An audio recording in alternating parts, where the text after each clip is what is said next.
welcome to another edition of The Ride Home with John and Kathy, live from the Salem-Pittsburgh studios. And now here are your hosts, John Hall and Kathy Emmons. It's going to state the obvious. It's beautiful out there. Oh my gosh. Fabulous. If you haven't been outside today, you just have to run out there and sit around for a little take bit. us with you. But, we want you to be happy. We can all be together outside. Yeah. It's one of these days where we wish we were broadcasting from a balcony. Oh my gosh. Someplace like that, right? It's so true. Under an umbrella somewhere. So outside. true. Is this Indian summer? It's October. Farewell. What's that? To you, Indian summer. I don't know that song. Ella. Oh, is it? Mm-hmm. I can't believe you don't. I don't. How do you not know Indian I don't summer? know that song. No, sorry. Maybe just the way you say. Shut up, John. Okay. Just say it. Shouldn't be a surprise to anybody that I didn't sing it as well as Ella. No, I didn't know it. I just did not. But I would say today is, Native American summer, Indian summer. Yeah. I need a pomegranate. It's pomegranate It is pomegranate time. Gary, maybe before the end of today's program, you might be able to find Indian Summer by Ella Fitzgerald. I don't know. Find it out there. It's Gary. I'd rather have the pomegranate. Yeah, exactly. I understand. I don't have any of those today. Or a candle. Yeah. One or the other. Listen, I brought you guys apples. I brought you guys little, Belvita snack bars. You brought us cast-offs. Now let's be honest. That's not true. We're great cast-offs. Yep. Who's drinking the Gatorade? What Gatorade? There you go. Exactly. I did bring Gatorade. What does Gatorade mean to you? Useless calories. Hot summers, football practice. Colonoscopies. Oh, yeah. That's what it means. That too. That's what it means, okay? For people of a certain age, the two go hand in hand. Right. It's not about, I'm out there working out. You have to work out so much for Gatorade to be worth it. I think so. I mean, so the fact that people drink it that much is just sickening. People on their couch drinking Gatorade because they feel like, let me do that. What the heck? That's really not right. Anyway, how you doing? I'd much rather have pickle juice. Pickle juice? If I had to pick between the two. See, I love pickles, but I'm not going to drink pickle juice either. How much are you working out that you need pickle juice? I don't. Seriously. But if I had to pick between that or Gatorade, it'd be a very easy choice. No, I can't. Thank you. It's pickle juice or Gatorade here in the ride home. Yeah. Brought to you by Clausen. Listen, I think pickle juice we've talked about this before in the show, but I need to bring it up again. So delicious. Such a great thing to have around. If it was so great, why wouldn't it be like a soda? Hey, pickle juice soda. The drink that refreshes, right? Well, I don't think so. Well, my 7-year-old grandchild loves pickle juice. Yep. Really? And pickles, yeah. Because it's so good. What about the white stuff in the pickle juice? Is that garlic? Yeah. Okay. Or the seeds Little from the nubs cucumbers. Of I guess so. Yeah. Okay. All right. But it's so good. It's a great marinade for chicken. Mm-hmm. You could marinate fish. Yeah, all that is fine, but not like a glass of it. No, you can sitting around on a hot summer's night. Tuna salad, it's so good. Mm-hmm. I'm going to install a stove. That would be in the studio. In your studio, because you nice? talk so much about cooking. Yes. You could go Sit ahead here. and do it here. We just need like a little hot plate. You could make your dinner each day for that evening. That would be such a time during saver. the show. That would be such a time I'd go home and go, honey, I don't have dinner. I had it at work already. That's right. No need. What the heck? No need. All right, enough fooling around. News heavy? Yeah. All right, give us a top 4 at 4. For Tuesday, October 11th, 2022, Number 1, John. Following Russia's intense aerial assault against civilian targets, the leaders of the Group of Seven, or G7 nations today, pledged undeterred and steadfast financial and military support for Ukraine, and then went on to say that they were emphasizing severe consequences for Russia if it were to use chemical, biological, or nuclear weapons. The emergency G7 meeting came a day after the Russian missile strikes that we talked about yesterday, which killed at least 19 people across the country. Ukraine says it shot down numerous Russian cruise missiles, a sign that its air defenses were continuing to be effective against what analysts say is Moscow's declining stockpile of precision weapons. That's from today's New York Times. And also from the Times, boy, this was an interesting piece. A top British intelligence official warned in a speech just today that while Russia's aggression has created an urgent threat, China's expanding use of technology to control dissent and its growing ability to attack attack satellite systems, control digital currencies, and track individuals pose a far deeper challenge to the West. Jeremy Fleming, who heads up GCHQ, which is the British Electronic Intelligence Gathering and Cyber Agency, that's the group that broke the Enigma code. So they have a distinguished history, to say the least, similar to the NSA here in America. Jeremy Fleming said he was skeptical about how far China would go to support Russia's aggression. So it seems like they're pals, right? Sure, of course. But he said if they're looking at Russia's battlefield performance, which he calls dismal, and its brutality against Ukrainians, he said China should be weighing up the advantages and disadvantages of continuing to align themselves so strongly with Russia. Mr. Fleming rarely speaks in public, which is why today's speech was very interesting, but said today that the performance of Russia's military had, quote, deep weaknesses. He called Mr. Putin's decision-making flawed, his forces exhausted, and his reliance on mobilizing 300,000, quote, inexperienced conscripts as evidence of his desperate situation. How about that? That's good. I would say yes, that's true. I always pay attention when someone who doesn't normally speak decides to. Out of deep concern. Number 3. Israel and Lebanon announced some good news today. The two countries who technically remain at war and don't have any diplomatic communication between them have today agreed to a draft deal to resolve a decades-old dispute over control of an eastern stretch of the Mediterranean, which is very good because hopefully this deal will aid both countries and provide Europe with a potential new source of gas amid energy shortages caused by Mr. Putin's invasion of Ukraine. And number 4, for those of you who are still working remotely, you might want to consider Portugal as your home office. Portugal is the latest country to formally position itself as a haven for digital nomads, as it introduced just today a new visa geared toward remote workers that will become available October 30th, and that is your top 4 at 4. What do you think?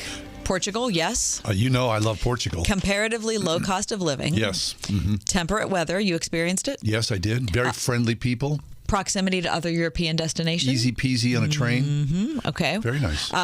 This digital nomad visa might be of interest to you. You could also get a residence permit. It will be available for people employed outside of Portugal who are able to provide a contract of employment with an average annual salary of about $32,000.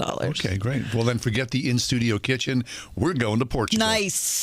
Very nice indeed. Thanks to the Washington Post for that story. Excellent. $32,000 is just under half of the average annual salary of U.S. remote workers.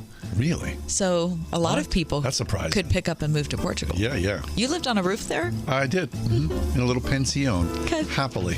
And very cheaply, I might add as well. Can marriage be saved? We're going to talk about that as matrimony rates decline, even among Christians. 101.5 WORD. Next time on PowerPoint with Jack Graham. We are to pray that the will of God be done. The prayer life of the believer is not twisting God's arm, but rather it is adjusting our will to the will of God.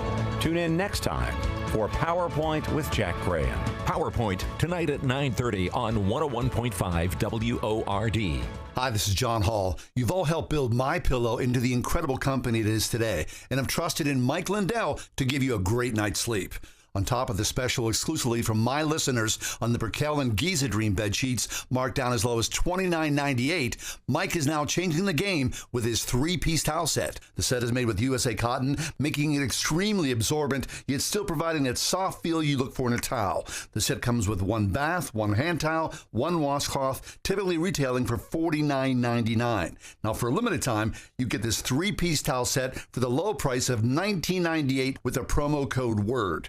Don't miss out on this incredible offer. This is a limited supply, so be sure to order now. Call 1-800-391-0954. Use the promo code WORD or go to MyPillow.com. Click on the radio listener square and use promo code WORD. These offers will not last long, so order now with promo code WORD at MyPillow.com for this radio exclusive offer on all bed sheets. My brother-in-law died suddenly, and now my sister and her kids have to sell their home. That's why I told my husband we could not put off getting life insurance any longer. An agent offered us a 10-year, $500,000 policy for nearly $50 a month. Then we called SelectQuote. SelectQuote found us identical coverage for only $19 a month. a savings of $369 a year. Whether you need a $500,000 policy or a $5 million policy, SelectQuote could save you more than 50% on term life insurance. For your free quote, call SelectQuote at 1-800-940-6161. That's 1-800-940-6161. Or go to SelectQuote.com. That's 1-800-940-6161. SelectQuote. We shop, you save. Full details on example policies at SelectQuote.com/commercials. Cable news. Noisy, out of touch, on repeat. Tired of all the lookalikes? So are we. Salem News Channel is here to change the game. Streaming 24/7, free on your TV with the greatest collection of conservative voices. Home to Dinesh D'Souza, Andrew Wilkow, Brandon Tatum, and more. Like you, we say what's wrong and what's right. Unfiltered and unapologetic.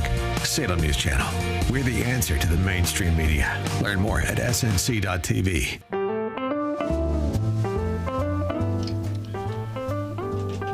So what is the future of Christian marriage? I mean, there's been a standard, I think, right, for millennials. Certainly here in America, the standard has still continued on up until recently. But you look at the church, Kathy, you go to, there's a lot of young marriage there, aren't there? Yeah, right now in our church, there are a ton of people getting married. Yeah. Well, our first guest today, Mark Regnerus, he's professor of sociology at the University of Texas. He's got a brand new book out called The Future of Christian Marriage. But an article that was the major piece at CT, Can the Church Save Marriage? Matrimony Rates Decline, Even Among Conservative Christians. And Mark, welcome to the show. You've done a lot of really incredible research on this. Thanks for being with us. Well, happy to be here. Thanks for having me. So, would you start out talking to us about Rachel, whose story you tell at the start of your article? Rachel, we met her. She was a transplant, I believe it was from Wisconsin, and she met her husband sort of online, fell in love, but was not Christian at the time, and so her kind of pathway back to the church came through marriage, not prior to it. So, and she looks back and sort of like how I did all these things, backwards in some ways, and how I would want to sort of not want my children to do the same things I did. But and by backwards, what do you mean? Believer in marriage. Well, I think they slept with each other on the first or third date. I forget exactly which one it was. And she recognizes, this is not the way to sort of proceed with a person, but is what she did. And so she looks at that and is like, okay, I learned a lot of things, but in spite of all that, my marriage has stuck. It's good. And but it was really the children that kind of brought back to her the centrality of the notion of Christian marriage. So it was children, not necessarily belonging to a church. Yeah, that part came a little bit later, okay? So the belonging became important to her. But at the beginning, it was just sort of like the wonder of childbirth. Interesting. So, Mark, in your piece, and I would imagine as well in your book, The Future of Christian Marriage, you paint a picture that is not necessarily a positive picture of what's ahead, that people are delaying marriage if they're being married at all. And they're skeptical about the institution. That's the big thing. And it's not just here in the United States, it's around the world. You traveled a lot in your studies. People are skeptical of marriage. Please talk to us about that. It is. Yeah, it's part of the skepticism comes from our having exported extremely high expectations for marriage, which are endemic today everywhere, partly because they became pronounced here. So at the same time, most of the people still wish to marry. Okay, I keep waiting for that to turn down. It doesn't seem to have turned down yet, but the rates of marriage are declining. The age at which people marry is rising. So there's kind of a generalized pessimism about it. There's hope that they can find exactly what they want, and yet there's people take a lot of lumps along the way. I talk about it in a different book where the road to marriage is getting longer and rockier for people. Most still make it, although notably fewer than in the past. I think the projection is that about maybe 2/3 of today's 20-year-old women will be married at some point in their life, whereas as recently as the early 70s, that would have been about 90%. Wow. And it's no surprise, you write that generally men are less inclined to be married than women are.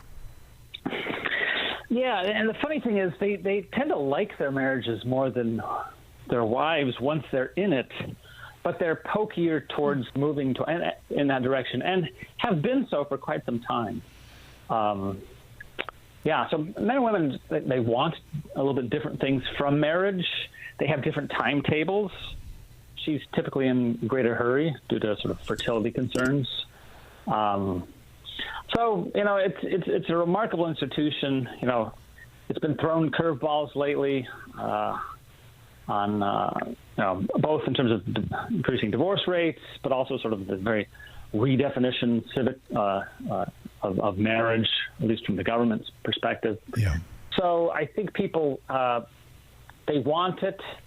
They don't necessarily know how to get it. And there's a lot of people out there who's saying, why don't I get asked out, right? So. Yeah. I mean, I can't imagine what it would be like to be a young single today and spending your life swiping left and right, looking for a mate in swiping, because that's sort of like it takes marriage out of the context. It's the ultimate meat market, isn't it? It is. And it's we think somehow we have improved things by outsourcing the way in which we meet people. You can meet a lot more people now than ever, but you would think if it was so efficient that our marriage rates would be soaring, which they're not. I mean, it makes pickier people.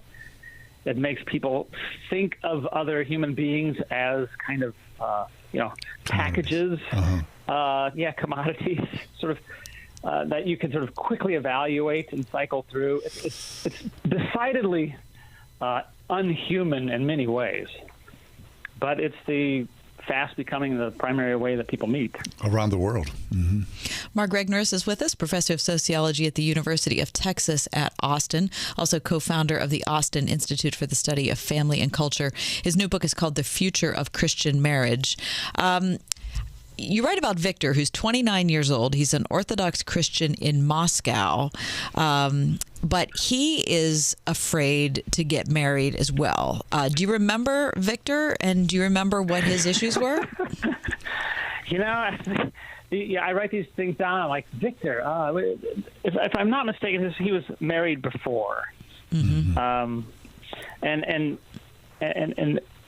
again, if I'm not mistaken, he had been the one who had wronged his wife and left her. And in the Orthodox community in Russia, there's an awful lot of young marriage in a secular fashion because it's easy to get married there. And then, you marry when you're 21, 22. Then reality hits, and it's easy to get in, easy to get out. So a lot of people left their marriages. And so then they come to sort of a religious reawakening. I mean, the Orthodox Church, we're squabbling with it now over the legitimacy of the Russian invasion. However, on matters of marriage, they're pretty solid and pretty good and fairly articulate when I was there and interviewing. So people come to this faith probably later in their 20s and early 30s, and then all of a sudden it's like, oh, I screwed it up. Now I want to do it right. And it's difficult to sort of do it right. Plus, to add to the orthodoxy thing, I mean, Russia is a largely secular culture, and orthodoxy is fairly demanding. So to find a spouse in that environment can be challenging. Especially, I think it was in his case where he felt like he had, he was responsible for the collapse of his marriage and wanted to make it right, but she was done. Right. Okay. So then, Mark, obviously, as a believer, as we are as well, you're talking to an audience on Christian radio.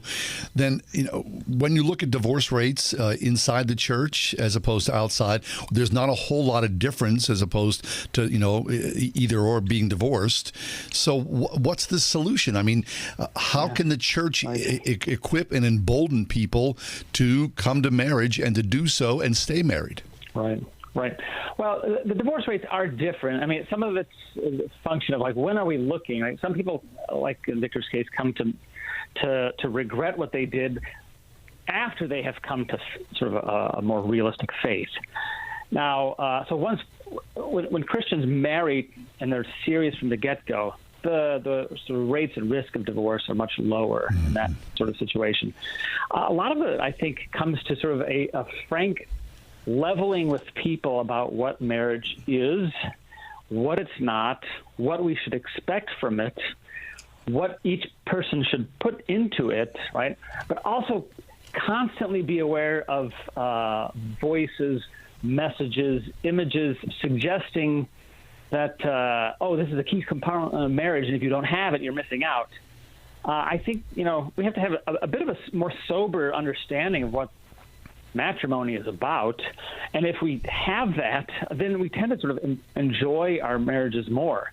It's when we look around and thinking I'm missing out on something that damage really gets done. And so, plus it happens to be a fragile union in that it's like it's just two people, right? It's one network connection between me and this other person. And so, plus, when we have larger families, frankly, we add strength to that union, right? So you think about all the network connections between you and one child, another child, your wife and that child.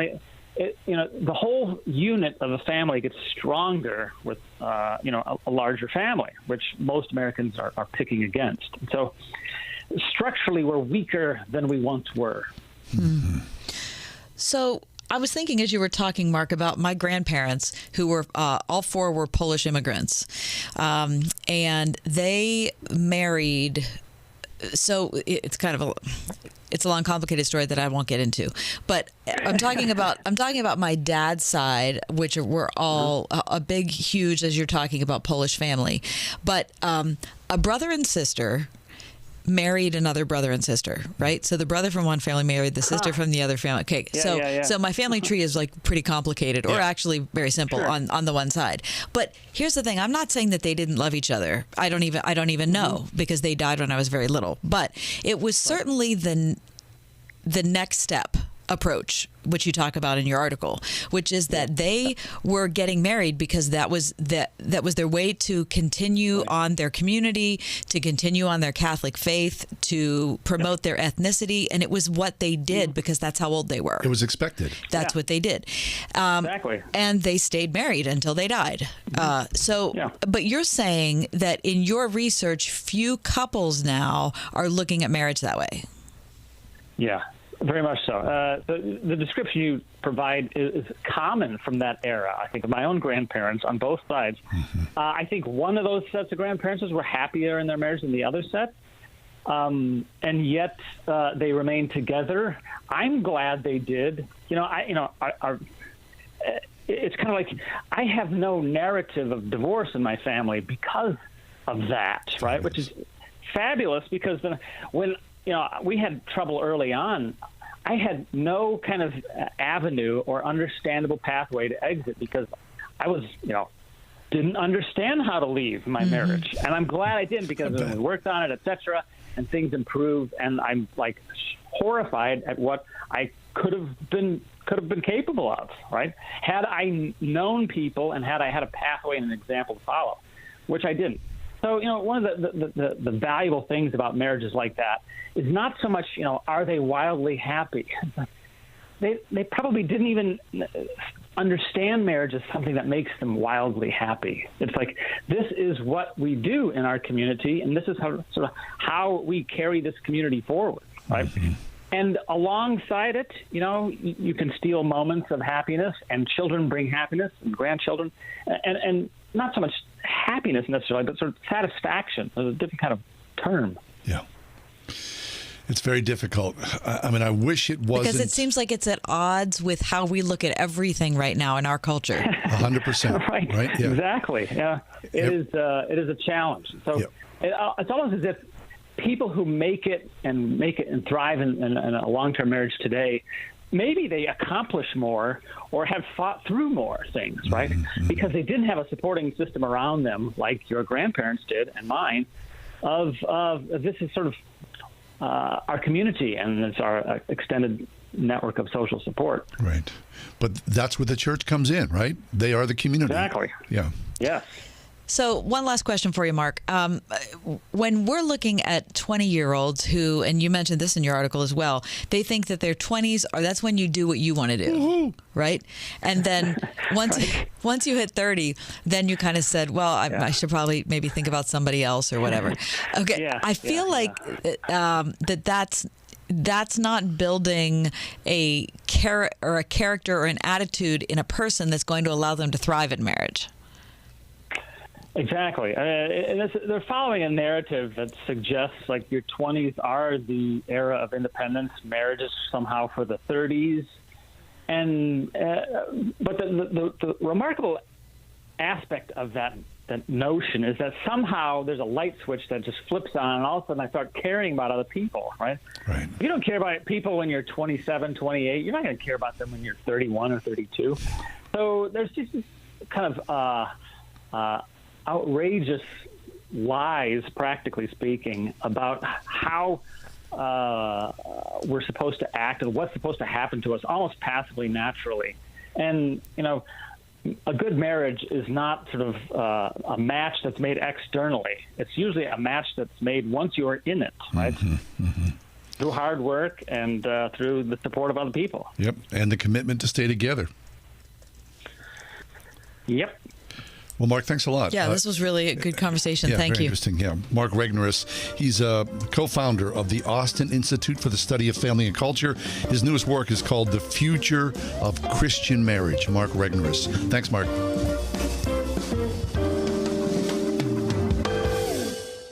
This is Kathy Emmons. John and I are grateful for the encouragement we have from all of our advertisers, and especially our friends at Grove City College. Thanks to everyone at Grove City for supporting The Ride Home. Hi, this is John Hall. You've all helped build MyPillow into the incredible company it is today, and I've trusted in Mike Lindell to give you a great night's sleep.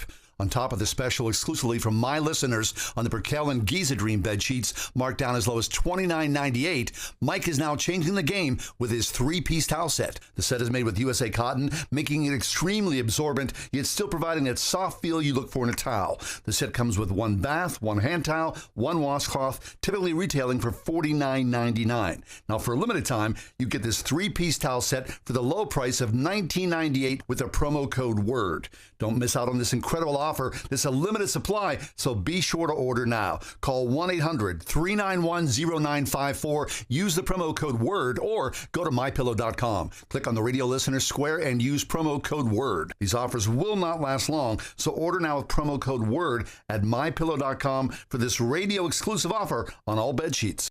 Celebrate fall during Community Market Days at Bednar's Farm and Greenhouse. Every Saturday from 11 to 3, Bednar's has plenty to enjoy, including local goods and vendors, a food truck, live music, wine tastings, cooking and gardening workshops, DIY and kids activities, plus everything you need for your fall gardening and decor, with fresh-cut pumpkins, gourds, corn stalks, mums, and lots more. Community Market Days, every Saturday at Bednar's Farm and Greenhouse in McDonald. Visit bednarsgreenhouse.com. Right now, there are young people across the world facing a tough choice: continue their dream of education or drop out to help their family put food on the table. You can help change their future in a single moment. See how far your support can go at unbound.org.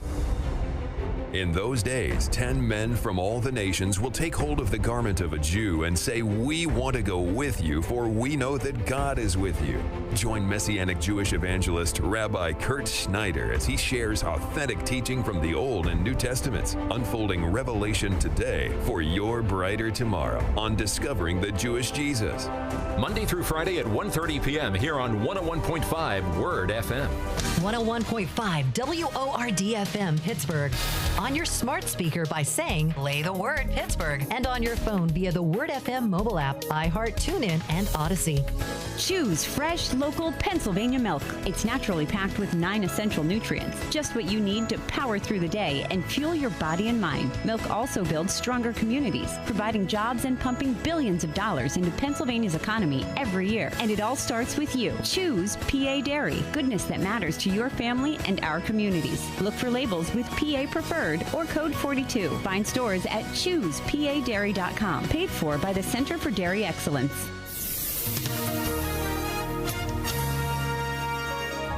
Increasing cloudiness for tonight with a low of 49. Considerable cloudiness tomorrow, becoming breezy in the afternoon with a shower in spots late, the high 72.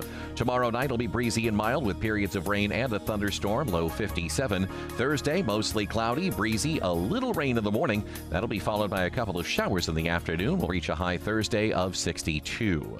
With your AccuWeather forecast, I'm Drew Shannon. After completing a partial renovation of our house and sensing the thrill and freedom of getting rid of so much stuff, I'm on a little bit of a tear.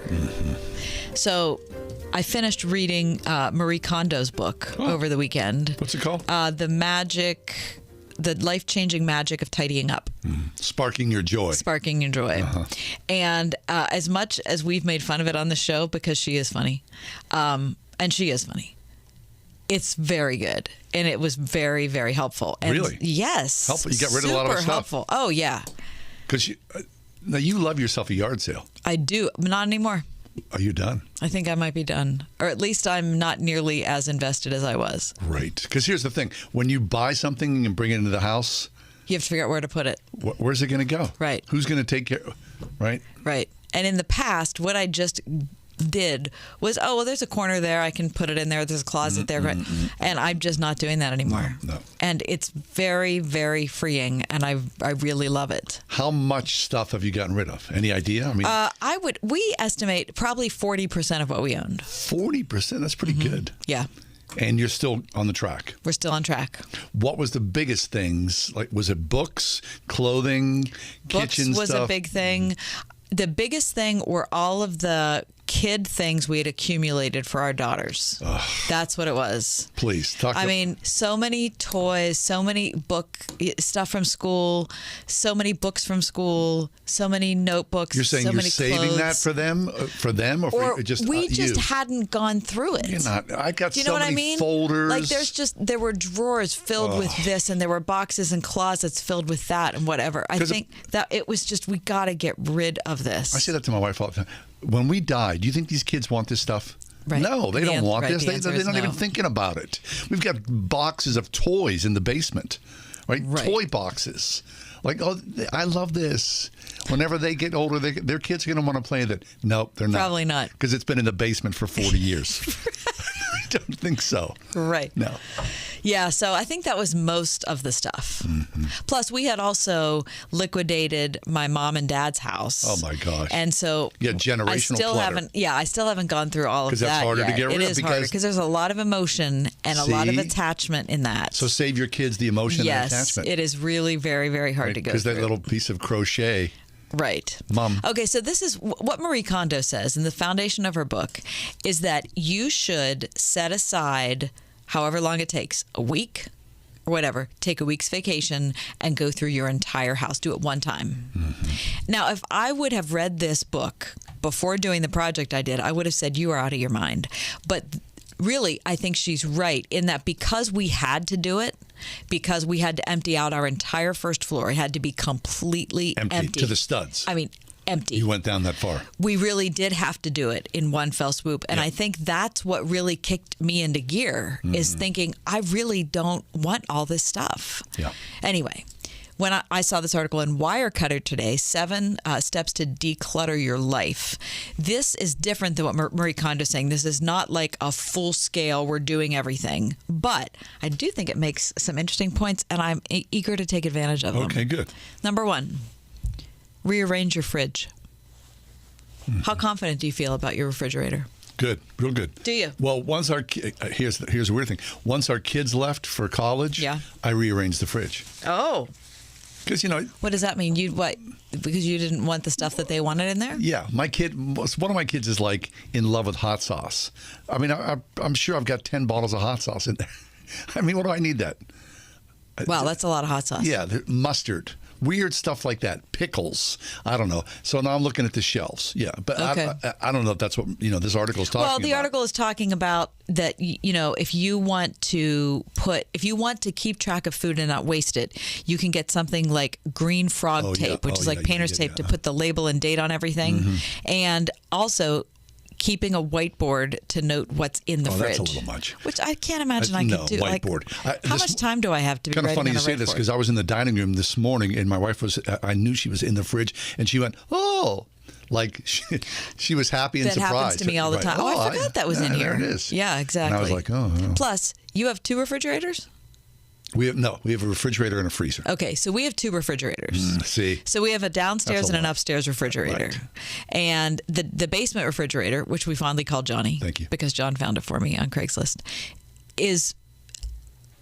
tends to keep stuff that I don't necessarily want to keep because I forget it's there. Okay. So it's your clutter refrigerator. Exactly. Overflow. Number 2, simplify your desk. It's essential to keep a clutter-free workspace like our boss, Gary, except right now, which something unbelievable is happening in his office. But it says you would feel differently about the work you were doing if you managed the cables that were on your desktop. If you didn't have massive visual angst everywhere. And I totally buy that. Right. Like the more, and I know you're the same way, the more I can live in a clutter-free environment, the healthier I am. I feel better. I do. Cable management. Exactly. Cable management's good. That's what it's called. It's the Holy Grail. Yep. See, I know this, and in my mind, I'm thinking about this. It's the idea of, okay, now I have to go out and get boxes. Right. Because I'm ready to liquidate declutter. some stuff. Right. I haven't made that step yet. Right. But I know it's there. I please. And you know that you would love that. But you and your husband. We had no choice. You were on the same page. They were coming to wreck the house.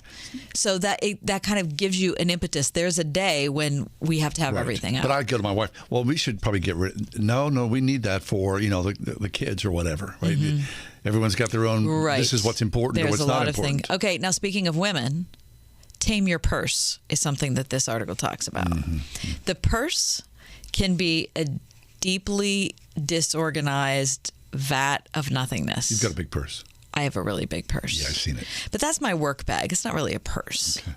But I have a hard time keeping track. Now, what Marie Kondo says is that every night when you come home, you should take everything out of your purse. Oh, my gosh. Marie, everything. Who's got all this time? So everything comes out of your purse. You put your wallet in a particular place. You put your keys in a particular place. Everything else you go through, all the receipts you throw away.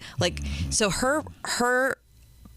she's continually acting in a responsible way toward her belongings. Right. Now, let me say that. So since you've done this and you've lost 40% of your things, has there been a moment where you go, hey, where's that?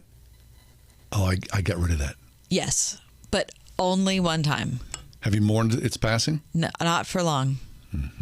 It was and it wasn't even, that's not exactly what happened. It was the fact that it was an old table that was in my parents' house, and I had an emotional attachment to it because I had started to refinish it when I was in 11th grade. Okay, there it is. Okay, so I hadn't continued down the path, but I didn't want to get rid of it because I was sure I was going to do it. But you did. No, because my husband put it up on Craigslist. And didn't tell you? No, he told me. And I decided that he was right, but I still had, anyway, when she finally came to pick it up and drove away, I thought this was a horrible, horrible moment. And it took me several weeks, but now I've come to grips with it. Okay, and somebody else is using it. Somebody needed it. Right? So it's in somebody else's house. And maybe they'll refinish it. All right. It was a nice table. It's difficult, but I know it's necessary. I don't want to pass that stuff on to my kids. 101.5 WORD. Your station for unlimited grace with Brian Chappell. God so loved the world that he gave his only son, that whoever believes. And when Jesus is now dealing with this Gentile status official from Capernaum, what you see is the door opening wide. Unlimited Grace with Brian Chappell tonight at 11 on 101.5 WORD. Train up a child in the way they should go. Well, you know the rest. It's a calling you take very seriously as a Christian parent. And Trinity Christian School in Forest Hills seeks to honor your commitment by working together with parents to prepare students who are academically sound and spiritually ready to take their place in the world through a classical approach to education that helps build a faith from which they will never depart. Trinity Christian School, one of the top K-12 schools in Allegheny County at trinitychristian.net. When we think of those in ministry, we often think of our pastor or our church elder, but there's another person whose role is essential. It's the wife of the pastor or elder. Women who serve alongside their husbands also experience the challenges, joys, and disappointments that are part of the job. The book Partners in the Gospel offers a daily dose of encouragement. Request your copy at truthforlife.org/donate. All of us come from somewhere. All of us have origin stories. From executive producer Larry Elder Divine Providence was clearly operating in the lives of Black Americans. and director Justin Malone. When I was growing up, we were never taught that America was bad. We were raised to love America. Comes the continuation of their 2020 hit film, Uncle Tom. Uncle Tom Part 2, An American Odyssey. Available on Salem Now. Your local radio stations are here for you. No subscriptions or monthly fees necessary. We're here to give you the news, weather, and traffic you need, and the music you love. But if the foreign-owned record labels get their way, it could stop the music. They want Congress to force radio stations to pay them more money, simply to play their music. Don't let radio go silent. Text LOCAL to 52886 and tell Congress to protect local radio stations. This message furnished by the National Association of Broadcasters. Listen on your smart speaker at wordfm.com, the Word FM app, iHeart, TuneIn, and on Odyssey. In your car or at home, too, at 101.5 WORD FM, Pittsburgh. Have you or someone you know been diagnosed with cancer? Then you are not alone. At Courage Through Cancer Ministries, we understand how devastating and life-changing a cancer diagnosis and journey can be. And it is our prayer that through our ministry efforts, you find hope, courage, and strength, both now and for each new day.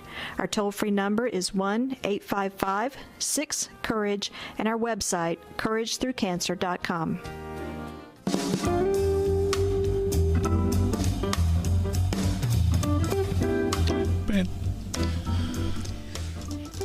Family dinner time. Oh, okay. Study finds, which is a group that we follow, said that the secret to easing stress in the family could be as simple as having dinner as a family. Okay. Researchers with the American Heart Association have found that 91% of parents notice their families are less stressed when they share meals together. In a poll of 1,000 American adults conducted by the American Heart Association's Healthy for Good movement, 84% wish that they could share a meal with loved ones more often. However, the average adult eats alone roughly half of the time. Okay. Okay, now, I've talked about this before. Yeah. In my family... Of origin. 9 of us around the dinner table... by some force of nature known as Grace Hall at 5 o'clock every evening. Not 5:05, not 4:58, 5 o'clock. For 9 people, including dessert, every night for the entirety of my growing up. Oh my gosh. When we get together as a family, I can close my eyes, and in my mind, I can see us in our assigned seats. Oh, so you sat in the same place every night? Every night. I sat at the right hand of my father. Okay. That way he kept me close. My mother sat directly across. She sat at the left hand of my father. My little sister, Donna, and I can see everybody. We talk about this as adults when we get together. Remember this during dinner. Generally, I would say that it was a good education growing up around that dinner table because the conversation was wild and often varied. Lots of laughter, a ton of laughter, and I might add, a ton of neighborhood gossip. Oh, really? Because we were the 7 kids out and about. We knew everybody and everything. Sure. And of course, my brother was a paper boy. I was a paper boy. We knew everybody in the neighborhood. Now, the only thing that would befall such a tragedy of getting together, the good vibes, was someone spilling the milk. And this happened on a fairly regular basis. So somewhere at the very bottom, down at the other end of the table, would spill their milk. And somehow there was a secret canal that found its way from the end of the table to my father's lap. And that's when things got ugly. So, how'd he handle that? Not well. Not well. And it put a pall, as you might imagine, over dinner. Right. Yeah. And your mother would get upset. Everyone got upset. Everyone. The offender was deeply shamed. And then the rest of the kids who had avoided that momentary lapse, we were all secretly triumphant because it wasn't us this time. It was a dangerous and ugly experience often. Okay. But dinner time, I mean, it's some of the best memories of my life were dinner time. Is that right? Mm-hmm. Undoubtedly. What about Sundays or Saturdays? Did that pattern Special change dinners? at all? Sometimes. Maybe Saturday was a little lighter, but no, I was pretty much Sunday. No, Sunday was even a bigger deal. Sunday was a better meal. But generally, yeah, that pattern existed almost the entirety, I'm sure, of me growing up. From the time I was sitting in a high chair until the time my parents were old and leaving the house. That's incredible. Yeah, 5 o'clock every night. What do you think about dinner time? Was it good for you? When I grew up, I have one sister. She's 12 years older than me. So her first day of college was my first day of kindergarten. So we were not at home much together. So it was basically, most of the time, my mom and my dad and me. And we never a single time sat at the table. You never sat around the dinner table? Never. Seriously, I don't remember one time ever in the entirety, all the 18 years I lived at home, that my parents and I sat around the table. What did you do? We had TV tables, and we sat and ate our food and watched TV. The three of us. You didn't talk? We talked about what was on TV. But not about yourselves? Or Never. Never, not a thing. And now, if we had family over, we all sat around the table. Yeah. So if my aunt and uncle and cousin came over, my sister and her kids came home, we sat around the table a lot. Yeah. But never when it was just the three of us. Never. What'd you watch? Whatever was on. Usually it was the 6 o'clock news. Okay. Right? So we'd be watching KDKA. Yeah. And then we would watch the CBS Evening News, and then we'd watch Jeopardy. Okay. That was Wheel of Fortune, maybe at 7:30. Mm-hmm. That's what we did. Well, that was not such a bad thing. It wasn't bad, but it was certainly not the Norman Rockwell thing. Well, I'm not saying that we were Norman Rockwell. Believe me, I would have cut off my left arm to sit around the TV set once in a while. You kidding me? To avoid that horror? Overall, it was very good, but there were moments of deep and dark despair. Just saying. Diabetes, high blood pressure, anxiety meds, everyone's on them. If you're a 50-year-old male, maybe a bit porky, and you may even have type 2 diabetes, $1 million of term insurance may only cost you about $200 a month. Call Term Provider. Speak with Big Lou at 800-333-1750. Big Lou will find a term life policy for you even if you have type 2 diabetes, are overweight, or have high blood pressure. Term Provider has helped thousands of people like you who think they can't afford term life insurance. To buy $1 million of affordable term life for you, all you need to do is call Big Lou at 800-333-1750. Lou will make sure the scales are tipped in your favor. Call 800-333-1750. Big Lou will answer your call and work to fit you into a term life policy that you can afford. Remember, Big Lou's like you. He's on meds too. Call 800-333-1750. 800-333-1750. Pumpkins, pumpkins, pumpkins, and more pumpkins. Pumpkins are what the Springhouse is thinking about this time of year. Hi, it's me, Marcia, from the Springhouse, and we love sharing our farm with you during this beautiful time of year. We've got all kinds of fun planned for you and your family to be able to spend the whole day on our farm. Pumpkin patch hay rides, a petting zoo, giant square bale stack and pipes for sliding, a hay maze and a corn maze, pumpkin picking right out of the field, old-time games under a tent up on the hill, and lots more. And when you get hungry, of course, we have great eats inside inside, too, with lots of pumpkin creations. Pumpkin pie, pumpkin cookies, pumpkin bread, pumpkin custard, and even pumpkin black bean chili. Every October Saturday features a family-friendly meal, and October Sundays feature our 4-H hog roast with all the fixins. Plan to spend a memory-making day on the farm at the Spring House in 84 PA. 724-228-3339 or springhousemarket.com. Meet Brad. Brad's hard at work, or at least his website is. Ever since he added live chat with Salem Surround, Brad's customers are getting their questions answered 24/7. Website purchases have gone up 35%, and they're over 3 times more likely to buy from him again. No bots, just real people helping real people. Live chat. One of the easiest, most affordable ways Salem Surround can increase your business while you do other things, or nothing at all. Ask us how at surroundpittsburgh.com. What is a warrior? At Portersville Christian School, it's more than a team name. A warrior is taught to serve, to passionately model the love of Christ toward neighbor, community, and world. To learn as they cultivate academic excellence and a lifelong love of learning from kindergarten to senior year. And to lead through Christian character and integrity. Are you a warrior? Discover Portersville Christian School just 15 minutes north of Cranberry, where warriors are made at ourpcs.org. All right, speaking of the aforementioned Jeopardy around your TV tables at dinner time, last week, a Episcopal priest appeared on Jeopardy for 5 days. Oh, yeah? And won $80,000. No way. Yeah. Mm-hmm. A priest, a truck driver, a grandma walk into a game show, and that was the setting. Yeah. Reverend David Silby, who joined Jeopardy from Walla Walla, Washington. He says it was fun, and that's all I wanted it to be. 37-year-old priest. He grew up watching Jeopardy in a small town twice a day. One TV station had it on at 7, another had it on at 7:30, so he said he was well-versed in it. He said the most pressure that he faces as a priest is watching my mouth in certain situations to make sure I'm not saying something inexorably stupid. And he said that served him well on Jeopardy. Okay. Over the course of the week, he ran the board in a category on science, having earned his bachelor's degree and master's degree in chemistry before he became a priest. Good for him. him. Came close on the religion category.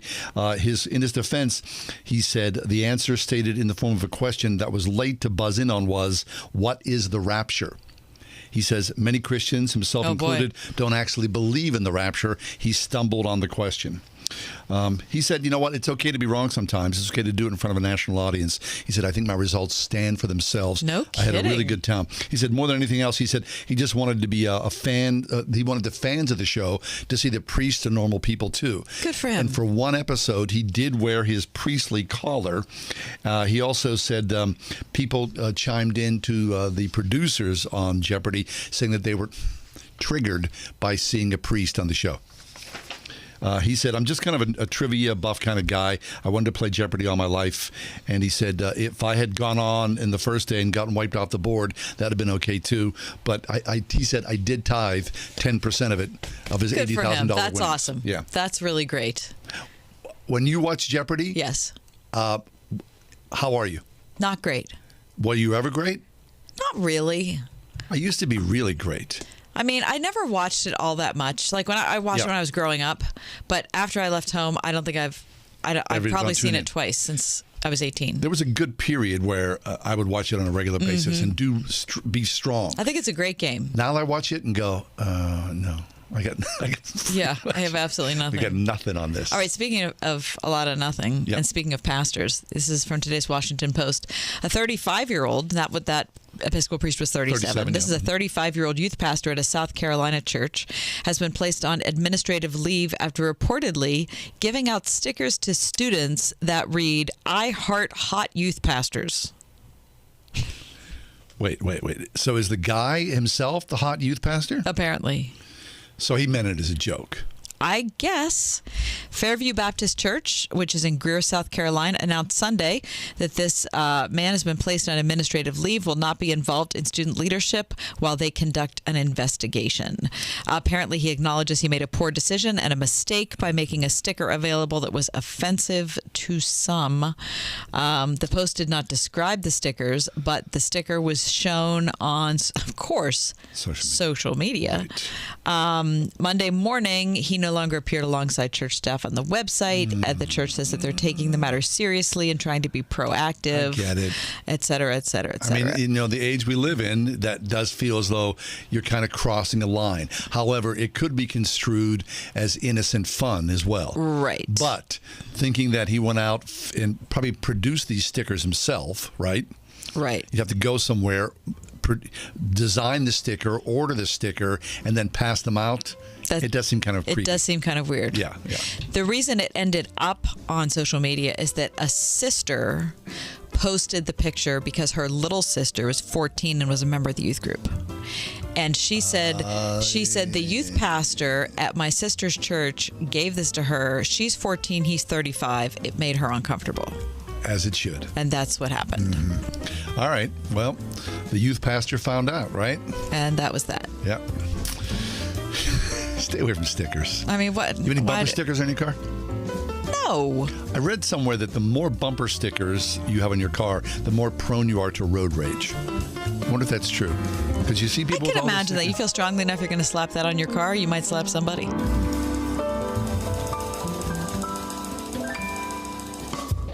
Ask Alexa to play the word Pittsburgh to hear us there. We're on your Google speaker too, plus iHeart, TuneIn, and on Odyssey. 101.5 WORD FM, Pittsburgh. KLG. With SRN News, I'm John Scott. The world's leading industrialized nations continue to offer support to Ukraine in its war with Russia. G7 leaders, including President Biden, held a virtual meeting with Ukrainian President Zelensky and condemned the most recent missile attacks against Ukraine. In a written statement, the leaders said they remain undeterred and steadfast in our commitment to providing the support Ukraine needs to uphold its sovereignty and territorial integrity. They also denounced Russia's attempt to annex 4 Ukrainian regions as illegal. Greg Clugston, the White House. Banned and used from outer space, NASA says the recent DART spacecraft crash did indeed change an asteroid's orbit in a test to protect the Earth from future threats. On Wall Street, the Dow is ahead 126 points, but the NASDAQ is down 108. This is SRN News. Trish heard one of our radio ads recently and gave us a yell. Ryan, she said, I keep hearing that mortgage interest rates are annoyingly up, but I'll keep it real. I'm struggling with bills, I haven't taken a vacation in years, and my back patio looks like Godzilla visited. And then, I keep hearing how much home values have gone up. Would it be wrong to pull that new cash out of my home to use for this stuff? It's Ryan from United Faith Mortgage. And yes, rates are annoyingly up. And so for some, it could be wrong to do a cash out refinance. But for others, the recent home value rush is still a once-in-a-lifetime opportunity. Trish eliminated her credit card debt, turned the backyard into an oasis, and kept some money back for a vacation and rainy days. And her plan is, when these annoying rates settle back down, she'll refinance then to lower the rate. If you're curious what a cash-out refinance would look like for you, we are United Faith Mortgage. United Mortgage Corp, Melville, New York. NMLS number 1330. Pennsylvania Department of Banking and Securities. Mortgage lender license 22672. Hi, this is John Hall. You've all helped build MyPillow into the incredible company it is today, and have trusted in Mike Lindell to give you a great night's sleep. On top of the special exclusively from my listeners on the Perkel and Giza Dream bed sheets, marked down as low as $29.98, Mike is now changing the game with his 3-piece towel set. The set is made with USA cotton, making it extremely absorbent, yet still providing that soft feel you look for in a towel. The set comes with 1 bath, 1 hand towel, 1 washcloth, typically retailing for $49.99. Now, for a limited time, you get this 3-piece towel set for the low price of $19.98 with a promo code WORD. Don't miss out on this incredible offer. This is a limited supply, so be sure to order now. Call 1-800-391-0954. Use the promo code WORD or go to MyPillow.com. Click on the radio listener square and use promo code WORD. These offers will not last long, so order now with promo code WORD at MyPillow.com for this radio exclusive offer on all bed sheets. What if I told you can save a baby's life for just $28? Well, it's true. Preborn is a ministry doing just that with the help of people like you by offering free ultrasound sessions to pregnant girls and women who otherwise might choose to end their pregnancy. We know that pregnant girls and women who can see their babies on ultrasound are far more likely to choose life. Your gift today can save babies' lives. Just $28 can give a mother the chance to see the truth of the baby that is growing inside her. $140 can do this for 5 girls and women. Whether you want to save one baby or 5 or hundreds, that opportunity is just a click or a phone call away. Call 833-850-BABY.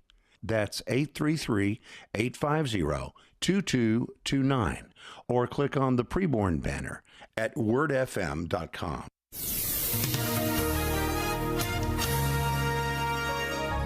Increasing cloudiness for tonight with a low of 49. Considerable cloudiness tomorrow, becoming breezy in the afternoon with a shower in spots late, the high 72. Tomorrow night will be breezy and mild with periods of rain and a thunderstorm, low 57. Thursday, mostly cloudy, breezy, a little rain in the morning. That'll be followed by a couple of showers in the afternoon. We'll reach a high Thursday of 62. With your AccuWeather forecast, I'm Drew Shannon.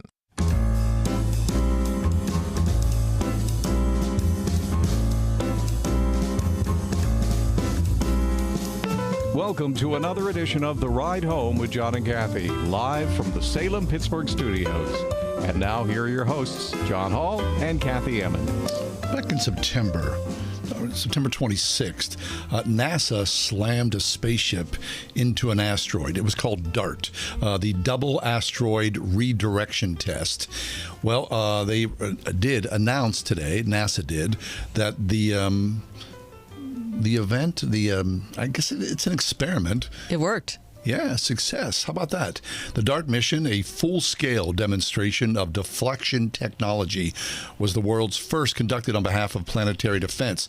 Prior to impact, Dimorphos took 11 hours and 55 minutes to orbit its larger parent, Deimosis. Astronomers used ground-based telescopes to measure how Dimorphos changed after the impact. So now it takes 11 hours and 23 minutes. That's so cool. So that was the whole point. They didn't want to destroy the asteroid. They just, it's kind of a trial run. Like, if there's an asteroid and it's going to threaten the globe, can we do something to change the trajectory so it doesn't? Redirect it, right? Yeah. Initially, astronomers expected DART to be a success if it shortened the trajectory by 10 minutes. Now it's over 20 minutes. So the millions spent, it was millions and millions of miles away from Earth. Mm-hmm. Super cool. And it was pinpoint. We saw it. We got to watch it happen. Yeah. It was really fabulous. Yeah, it really was. It was going 14,000 miles an hour. So I guess in the future, if you knew something like this was going to come, if you could prepare for it, apparently now we have the technology to make it work.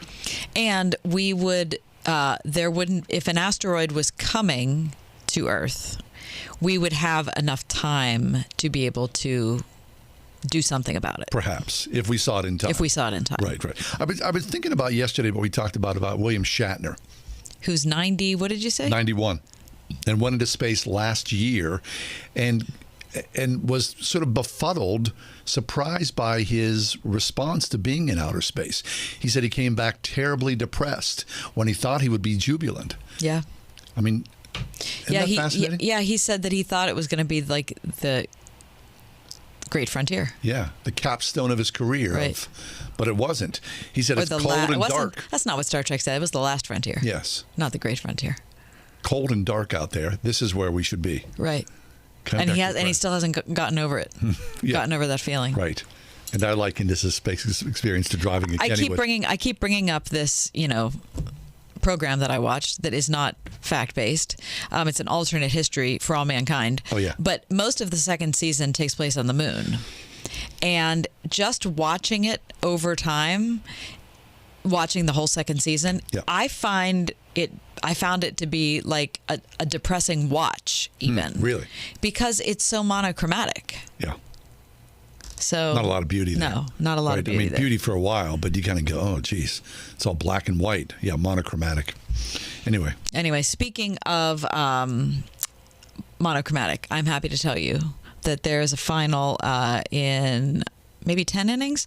The Phillies have beat the Atlanta Braves this afternoon, 7-6. Very nice. Thank you, Gary. Very nice. You watching some baseball?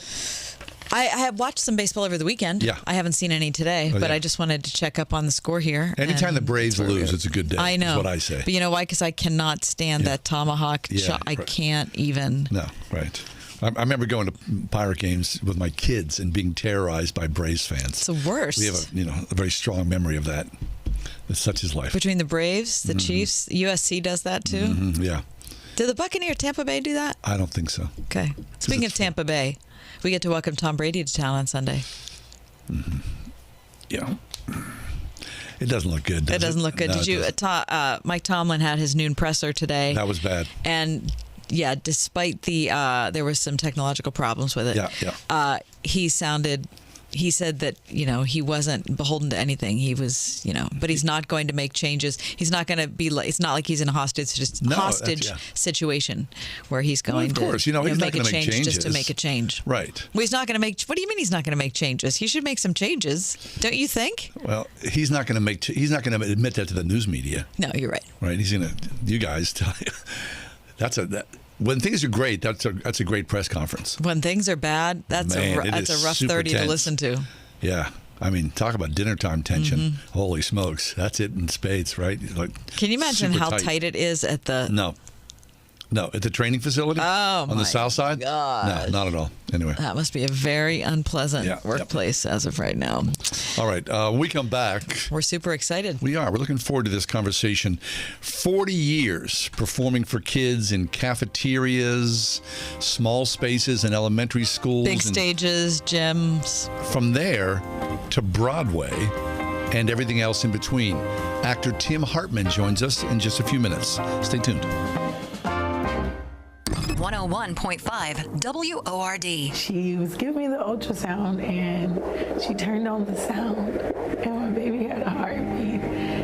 I have a baby inside of me. You've heard that seeing is believing. That's certainly true when it comes to pregnancies. It's been shown that abortion-minded women who see their babies on an ultrasound are likely to have that baby. Today, you can provide a free ultrasound for a pregnant woman for just $28, the cost to save the life of a baby. So whether you want to save one or 5 or hundreds of babies, Word FM and Preborn are here to help. Call today, 833-850-BABY, or go to wordfm.com. Are big drops on Wall Street making you nervous? Make no mistake, this downturn could have a serious effect on your finances. Hey, this is Ethan Lane. That's why my team and I at Accurate Solutions Group are offering you a free guide to help you take a proactive approach to the ongoing economic uncertainty. Text the word RETIRE to 412-515-3555 to receive your copy of Retiring in Uncertain Times. If you're worried about where the economy is headed, take charge of your retirement and get your copy today. Market downturns and economic slowdowns are inevitable,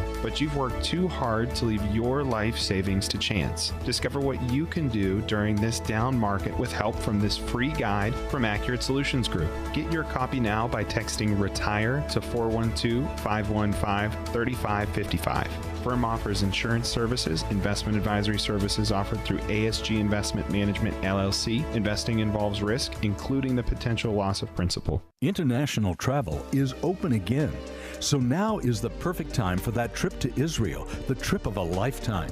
A trip to the Holy Land will bring you face to face with one of the most fascinating countries on earth. More than just a vacation, this meaningful trip is your opportunity to enjoy the freedom to travel again, walking the ancient streets of Jerusalem where Jesus walked, sailing the Sea of Galilee, and floating in the mineral-rich Dead Sea with its healing and rejuvenating power.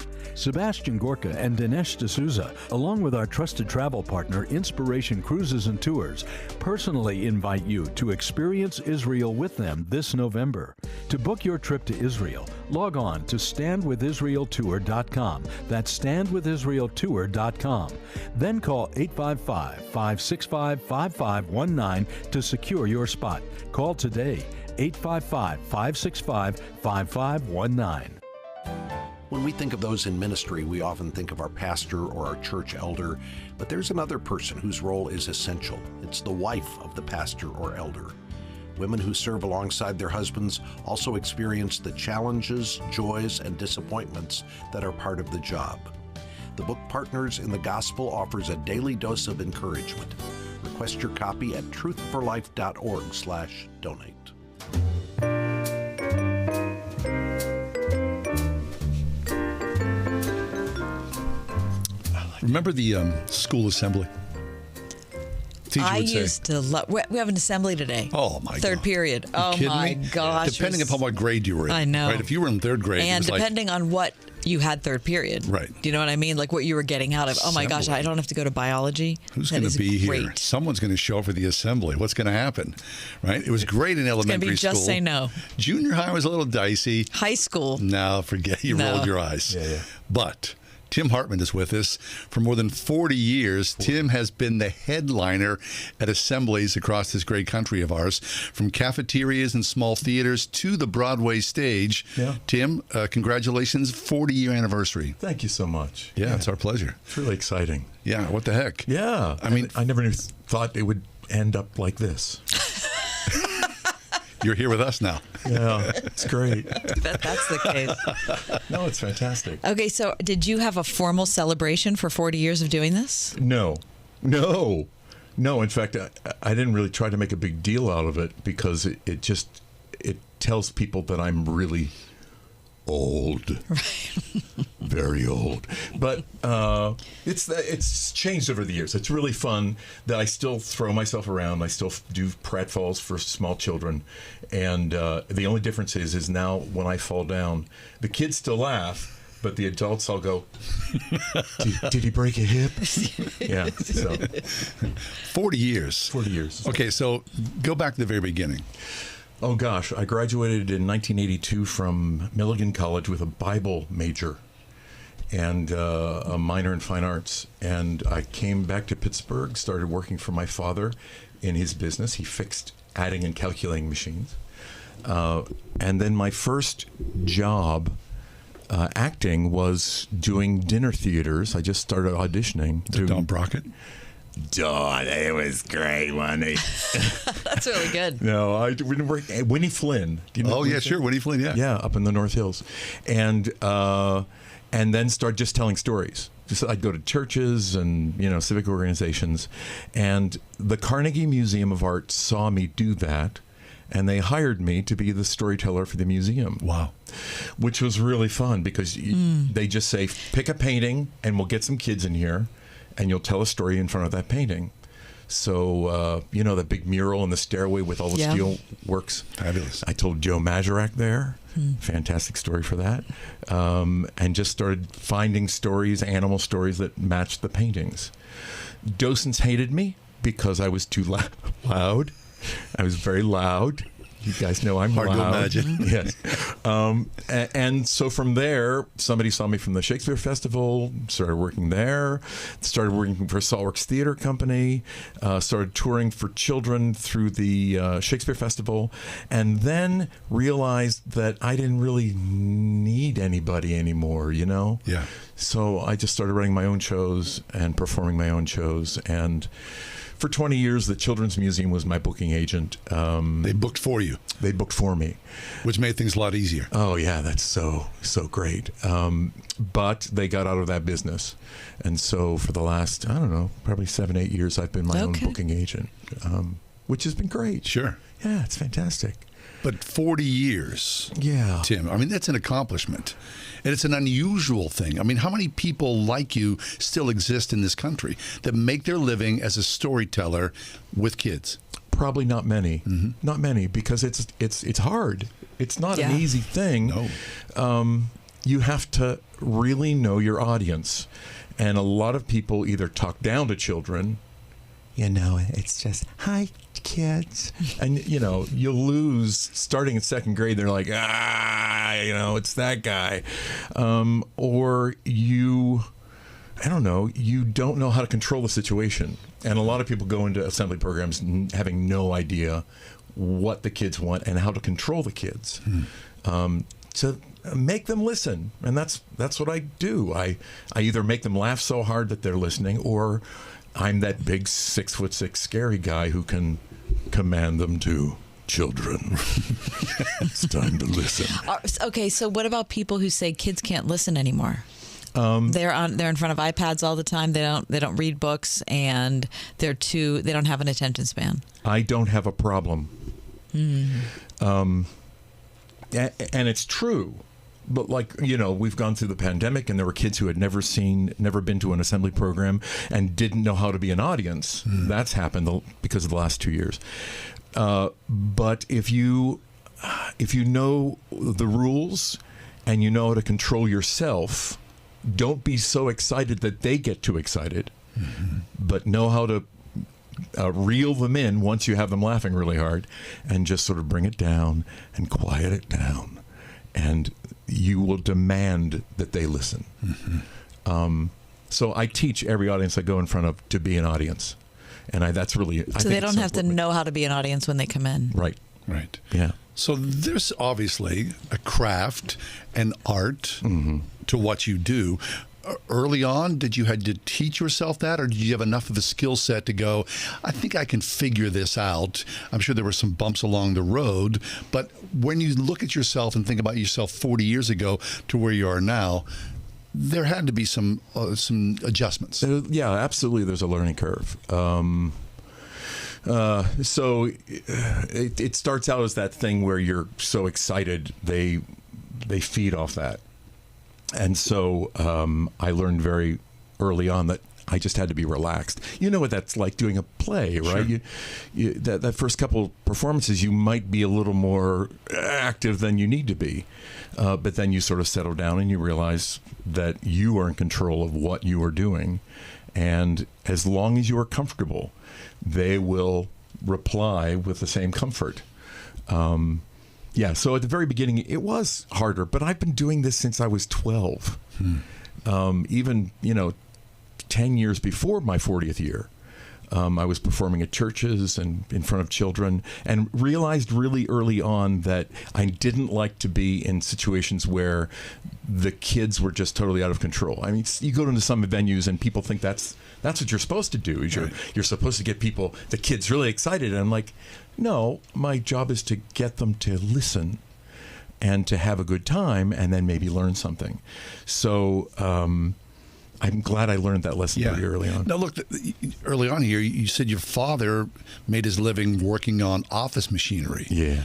This was something, I mean, when your father saw you, was he similar to you in style? Did you learn at his knee? Or was this just innate? This was God's creation in your life? Oh, that's a really interesting question, because my dad had all these great skills. My dad was an artist.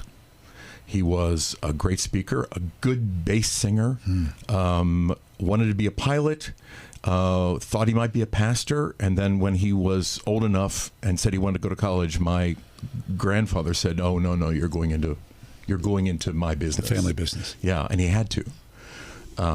So it's fascinating then that my dad passed on so many skills to me, but couldn't actually do them. Wasn't able to do them professionally himself. But when he saw you, he must have loved it. Yeah. He really pushed me to go to 1 year of art school. I went to Art Institute of Pittsburgh for 1 year. Nice. Yeah. So did I. Yeah, it was good. You remember before it went out of business. Yeah. You remember John Johns? Yeah. All I wanted was to have a class with John Johns. And I did. I had one class with John Johns, and I did a caricature of him that he kept. And I was like, wow. It's high praise. Yeah. So anyway, my dad had all these skills, never said, you have to do this, because his dad said that. What he said to each of us sons was, you choose what you want to do, and then you go for it. Find people to help you and stick to it. And so my brother Daryl became a pilot. My dad wanted that. My other brother became a pastor and a writer. And then I became all the ridiculous things I do, the artist, which my dad loved. Yeah.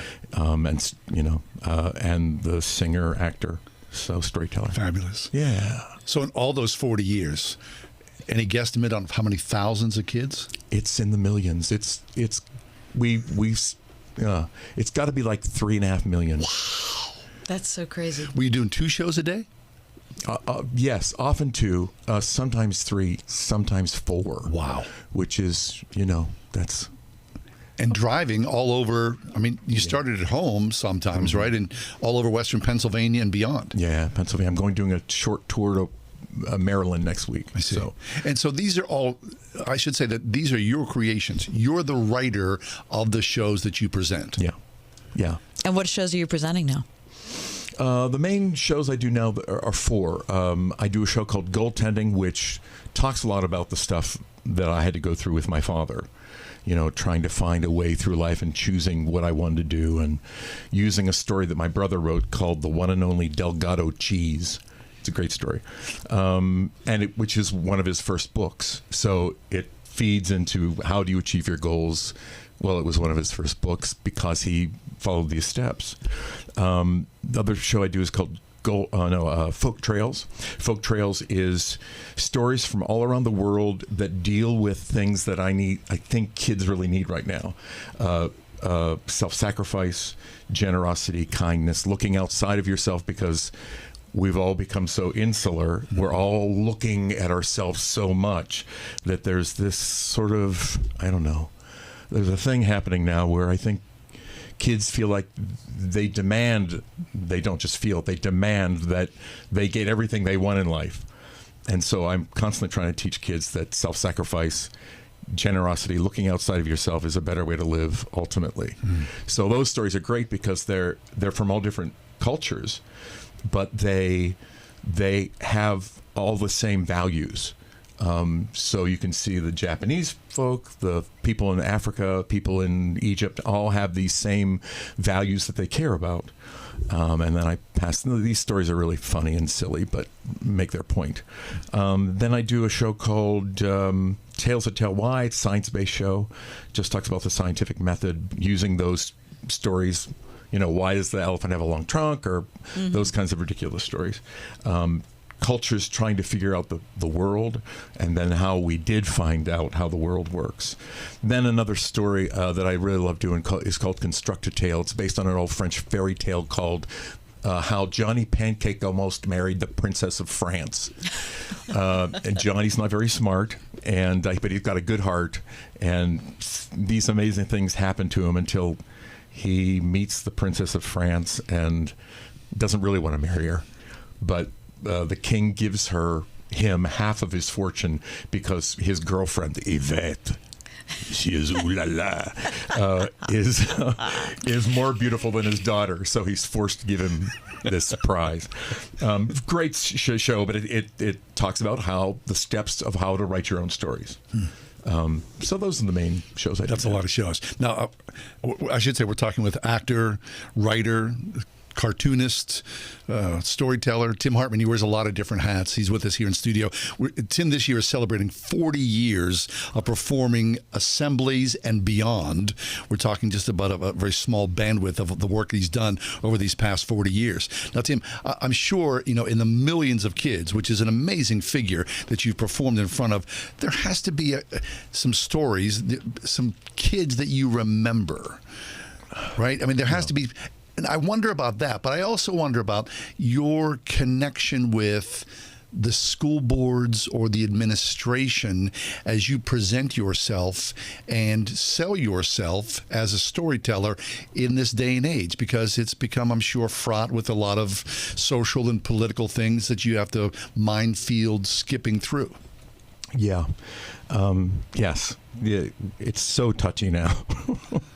I just wish, it was easy like it used to be. But what I've done over the years, I used to do a lot of jokes based on what was happening in the news.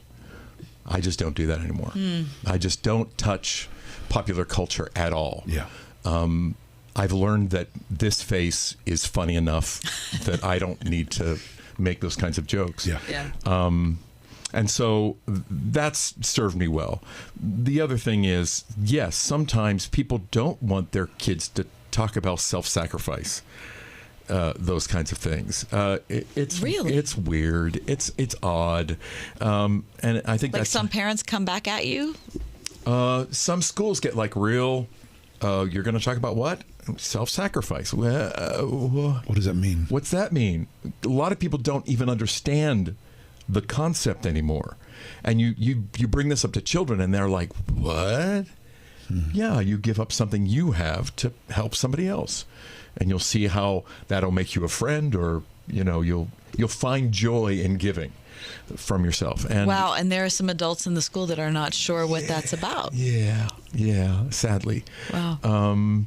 And also, I do stories sometimes that I don't know. It's like the old Warner Brothers cartoons where Wile E. Coyote falls off the cliff. Some of my characters fall off the cliff, but they're fine. It's usually the parents who go, "Oh, that seemed terrible that character got hit by a rock," and you're like, "No, the kids." They see it for what it is, just a story.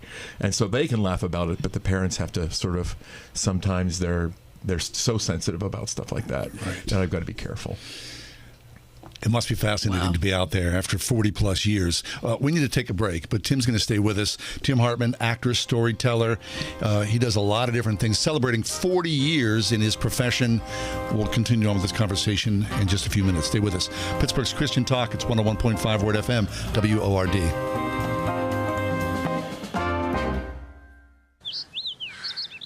This view was worth a hike. Right? And it's a good way to stay on top of my health. Yes, I'm Cologuard, a prescription colon cancer screening option for people 45 plus at average risk. Have you screened for colon cancer? Not yet. Don't wait. It's more treatable when caught in early stages. Tell me more. Cologuard is non-invasive and it's used at home.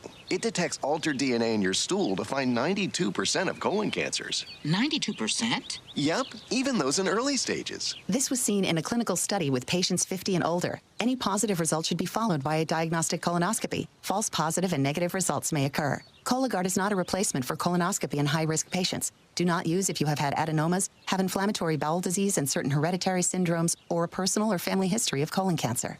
Most insured patients pay $0. Ask your provider or an online prescriber if Cologuard is right for you, or visit Cologuard.com. I'm in. Hi, this is John Hall. You've all helped build MyPillow into the incredible company it is today, and I've trusted in Mike Lindell to give you a great night's sleep.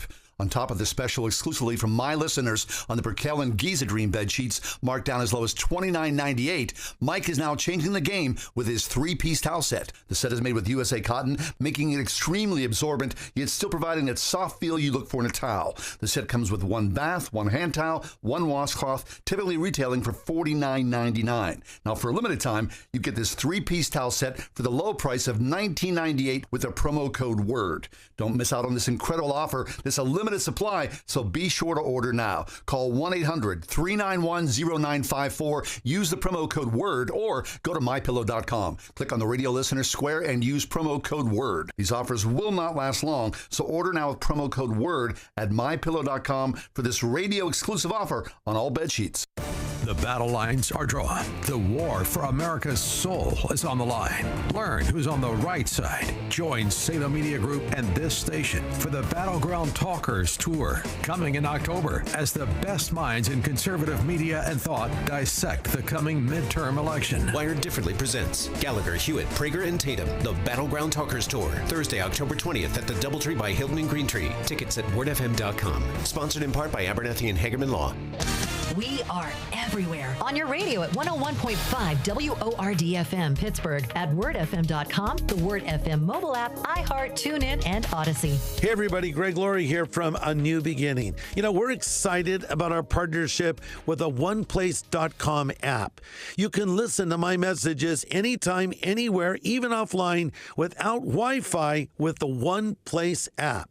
Now more than ever, don't you think we need to get God's Word into our lives? So let His Word fill you with hope in your office, in your home, or in your car, or wherever you are at oneplace.com. Increasing cloudiness for tonight with a low of 49. Considerable cloudiness tomorrow, becoming breezy in the afternoon with a shower in spots late, the high 72. Tomorrow night will be breezy and mild with periods of rain and a thunderstorm, low 57. Thursday, mostly cloudy, breezy, a little rain in the morning. That'll be followed by a couple of showers in the afternoon. We'll reach a high Thursday of 62. With your AccuWeather forecast, I'm Drew Shannon.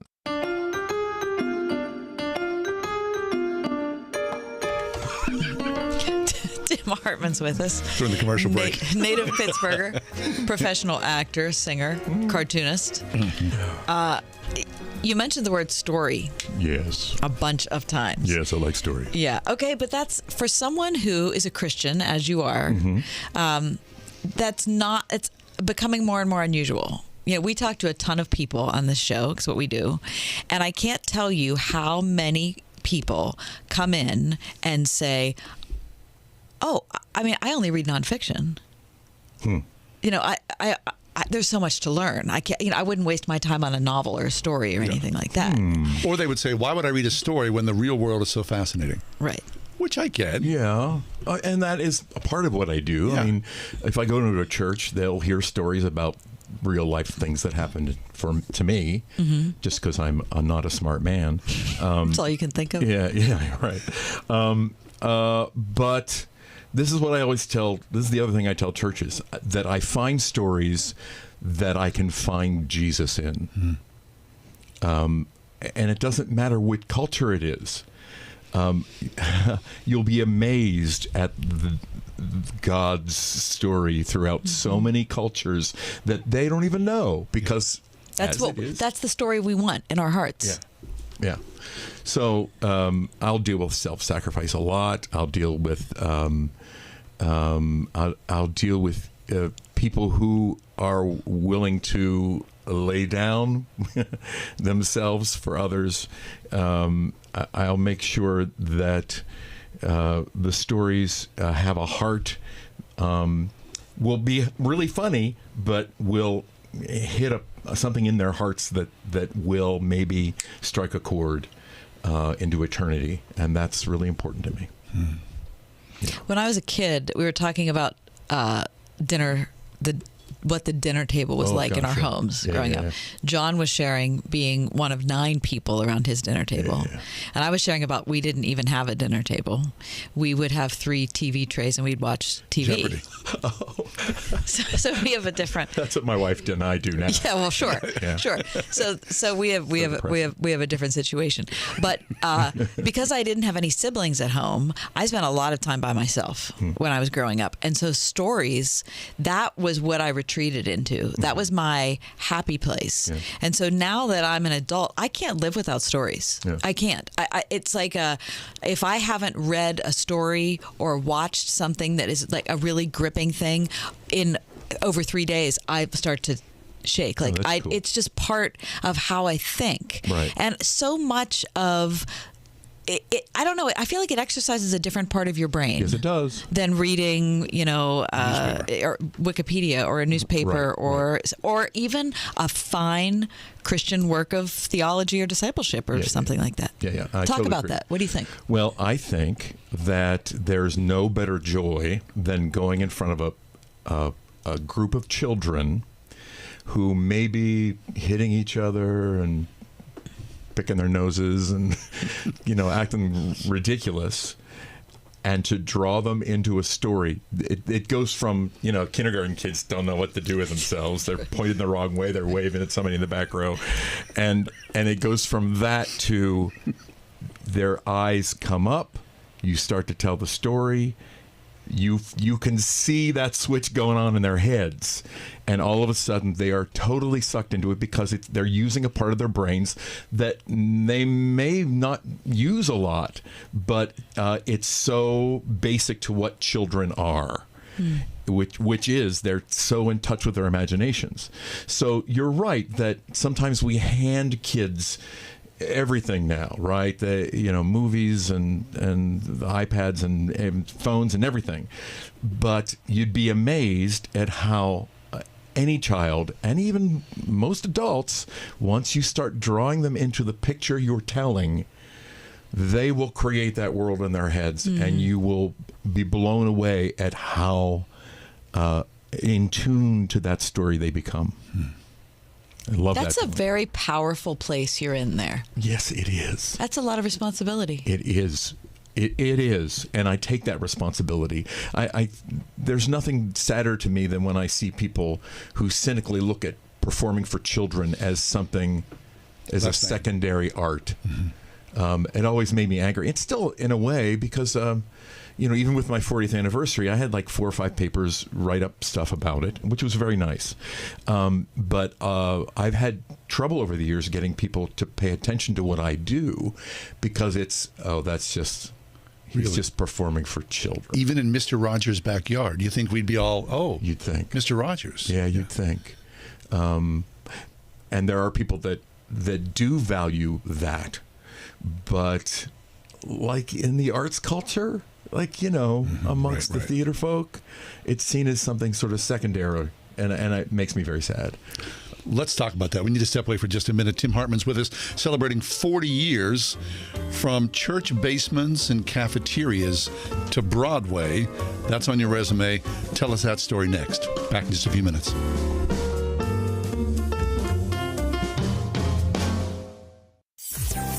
.5 WORD. Do you ever wonder why God allows bad things to happen to good people? Coming up on Insight for Living from Chuck Swindoll. God never puts us through a test without a purpose. You're going through a test, there's a purpose. God doesn't waste tests. Hear Chuck Swindoll's brand new teaching series called Clinging to Hope, Monday through Friday, right here on Insight for Living. Tomorrow morning at 8 on 101.5 WORD. What if I told you you can save a baby's life for just $28? Well, it's true. Preborn is a ministry doing just that with the help of people like you by offering free ultrasound sessions to pregnant girls and women who otherwise might choose to end their pregnancy. We know that pregnant girls and women who can see their babies on ultrasound are far more likely to choose life. Your gift today can save babies' lives. Just $28 can give a mother the chance to see the truth of the baby that is growing inside her. $140 can do this for 5 girls and women. Whether you want to save one baby or 5 or hundreds, that opportunity is just a click or phone call away.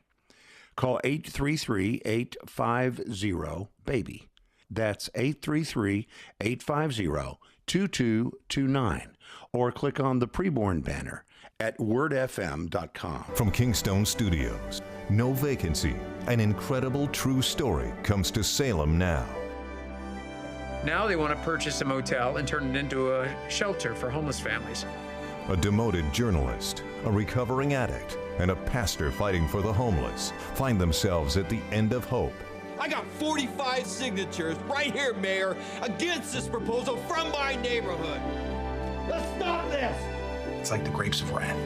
Starring T.C. Stallings, Sean Young, and Dean Cain. Feed the hungry and house the homeless. That's what we're supposed to do. It means you have tenants. I know, You're going to have them leave today, or I'm going to terminate your lease. You didn't want to do this piece. Things change. You have to run it tomorrow. No, not a chance. The nicest thing anybody ever done for me. Streaming now. Find it at salemnow.com. Welcome to Hope. Bachman's Roofing and Solar is your local award-winning roofer. Stop waiting. It's time to inspect your roof and protect your home's #1 asset. With no interest and no payment financing for 12 months, Bachman's Roofing is your easy choice for roofing, gutters, and solar. Did you know Bachman's Roofing is one of the #1 GAF solar integrated roofing installers in the USA? Go with Bachman's. Go with solar and install the roof that pays for itself. Call 412-744-8390 or visit bachmansroofing.com. We're talking the art of storytelling with actor and storyteller Tim Hartman. Tim, before the break, you talked about, some people look at people who perform children's theater as less than. But the truth is, on your resume, it just goes on and on and on. You've been in every major theater, of course, here in the city, regionally as well, and on Broadway. Yeah. So this is nothing you have to apologize for. You know your way around a theater. I do. I didn't at first. I came out of a Christian liberal arts background, and when somebody said, when I first worked at the Shakespeare Festival, when they said, go downstage, I was like, down where? Where am I going? Stage right. I went the opposite way. It's like all that stuff. I kind of had to learn as I went along. But that was sort of the blessing. The blessing was I was constantly finding, God was giving me opportunities to constantly act and to constantly find my way around not just the comedy, but the drama. And that has served my storytelling immensely. Okay, but when you were in those formative years, were there Christians who were telling you, you can't go and you can't be an actor? Don't be in the arts. Well, again, we just talked about this in the break. Where I'm from, my little church on the Brighton Heights of Pittsburgh, they're just like happy. Oh, you're going to do a skit. Yeah. It's like, okay, we'll go down there and look at that skit. That's good. They're just like happy that you're doing something. So there was never any, like theological disapproval or, you could, don't embarrass Jesus. To the greater glory of God, not on the stage. Yeah. And I never had any problem with that. Fabulous. Because I always find stuff. I said no constantly to things that I wouldn't do. Mm. There's a lot of that. Yeah, and now there's even more. I'm to the place where I find it very hard to find stuff that I feel like, oh yeah, I can say that in front of people. And the only time that I messed up was for a local theater group, and I said yes to this show, and I shouldn't have. And yeah, I learned my lesson. Mm-hmm. But it's also taught me that it's not the most important thing. I had a great career as a giant, goofy man doing theater. But I was always trying to find those roles that were either just funny as heck or said something that I wanted to say. Yeah, and that eventually that's what led me to Broadway, because of Tale of Two Cities was the first show I was going to do. And talk about a story about redemption. Mm-hmm. I was like, yes, God wants me to do this. Yeah. When you hit Broadway, was your dad alive? Your mom alive? My dad never got to see me on Broadway. Okay. He got to see me in the show that I'm the most proud of, which is the Shadowlands. And he saw that right before he died of cancer. And of course, that's what the show is about. So I'm happy he saw that. I'm not, my mom, and in fact, there are these people that I know that made T-shirts, and 3 busloads of people from Pittsburgh came up with, we're Tim fans.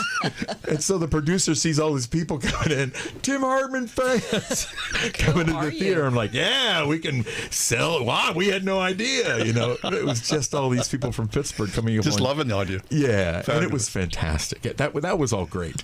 What's that like? I mean, you think of your beginnings. Yeah. I keep on saying this, from church basements to Broadway, but you had to be backstage and you think, I can't believe God placed me here. Yes. And there's a kind of a backstory as well about that, because I think I wanted it too much. It was a good experience, but it taught me that I could do what I did there anywhere. Right. And I felt, in New York, I felt very separated from everything. I was there for 2.5 years and was missing my family, was living in one-room apartment in New Jersey. It's humbling, isn't it? Oh, my gosh. It's a 20-year-old life, and I'm 49 years old at the time. And the work was great. You met all these fantastic people. I mean, the list of people that I met is amazing. But ultimately, I realized that I needed to be in a church somewhere here. Mm-hmm. I needed to be my family. Right. I needed to be doing storytelling again, which I couldn't do there. Right. So when you went back, so you were on Broadway, you come back, and then the first time you appear in front of a bunch of kids, you're like, oh, yeah. I'm home again, everyone. Yeah, exactly right. It was.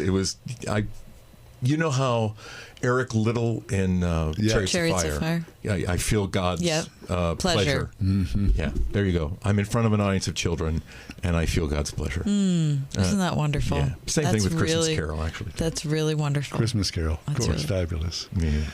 Well, 40 years, Tim. I mean, I didn't know it was millions. You're telling me millions. Millions of children. Okay, so you're so recognizable. I mean, you're 6'6". Have you ever been out in public and like a kid that, was 6 years old or 8, people know you, right? I mean, people know you from school assemblies. Yeah, and Christmas Carol. Both of those things are, How many Christmas carols have you done? This will be 29th year. 29 years. Yeah, I missed 1 year because I was on Broadway. Then they tried to get me back. I was like, I'm on Broadway. Why do I want to come back? Yeah, so this is the 30th year for the show. Fabulous. And 29th year for me. Wow. I forget what your question was. Oh, people on the street. People recognize you. Yeah, people go crazy. Mr. Fezziwig! You know, it's like, That's I get that so constantly. great. And I love that. That's really sweet. People have bought me dinners. Like, you know, my wife will be and I will be in a restaurant and we'll ask for the check and they're like, you know, these people wanted to pay for Mr. Fezziwig's meal. I'm like, oh. Should have the filet. Yeah. Right. But the children's side of it, like I'll walk into a mall and a family will walk up. Oh my God. And a parent will say, you're the guy who did the chicken and the watermelon. I know you'd have no idea what I'm talking about, but there's I love that one, the chicken and the watermelon. There's a bit that I do talking about where stories come from, and I get a family. I ask a family to come on stage with me.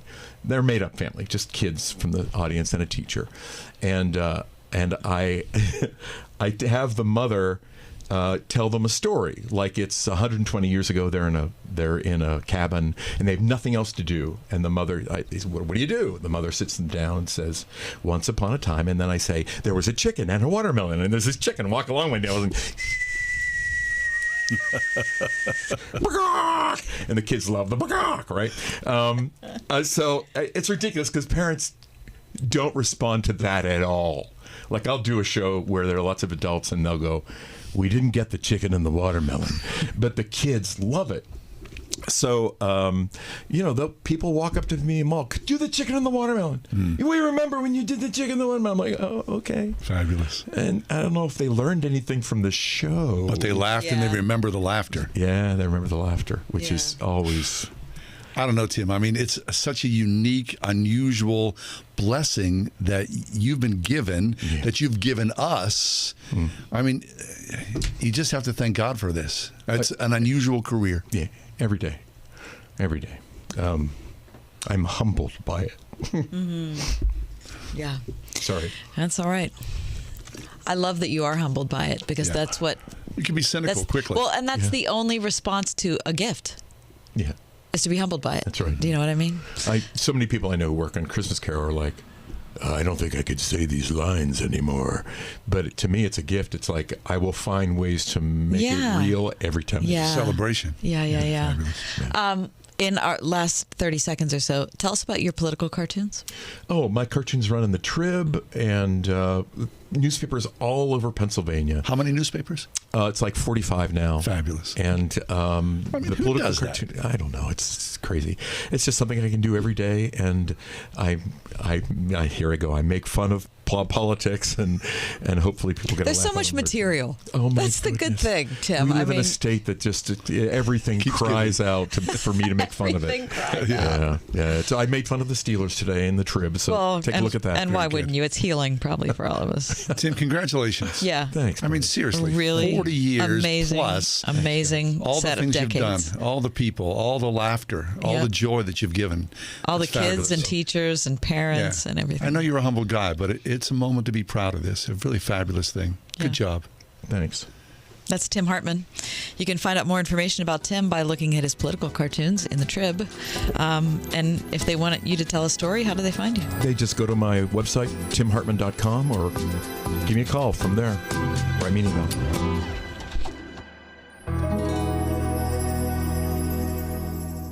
Uncle Ryan, the news. We need a watchdog. A panic room. Because mortgage rates have gotten higher? But the news, Uncle Ryan. It's like the British are coming. Or worse, a birthday catastrophe. I'm sorry. Can't say that word, catastrophe.